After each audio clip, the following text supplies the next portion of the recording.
ఇలా సీతక్క స్కామ్ అంటున్నారు. ఏ స్కామ్ జరిగిందంటే వారు ఏమంటారంటే మేము కేంద్ర ప్రభుత్వం మాకు ఇచ్చింది 11,800 రూపాయలలో మీరు ఫోన్లు కొనాలని ఇచ్చారు. మనం ఒక్కసారి టెండర్ వేస్తే ఒకటి 14,000 అయితేనే ఇస్తానొచ్చు. 14,000 ఒక ఫోన్ మేము ఇయ్యం బాబు అని మళ్ళా టెండర్ పిలుసు. మళ్ళా పిలిస్తే 11,650 రూపాయలు అంటే 150 రూపాయలు కేంద్రం ఇచ్చినా కూడా మిగిల్చినాం.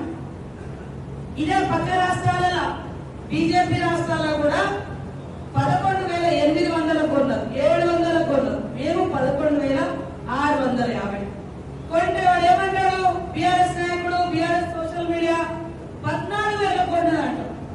అది 11,650 కొంటే 14,000 ఎక్కడ వచ్చినాయి? మరి ఆధారం ఉంటే చూపించాలి కదా. వాడు ఏం ఆధారం చూపుతాడు? ఫస్ట్ సార్ ఒక టెండర్ అయినప్పుడు ఒకటి 14,000 వేసారు, మేము అది క్యాన్సల్ చేసినాం. మరి క్యాన్సల్ చేసి చూపిస్తలేరు ఇక్కడ.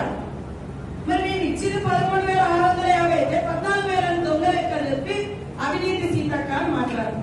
చెప్పు తెగుద్ది, తప్పుడు మాటలు మాట్లాడుతుంది, చెప్పు తెగుతుంది.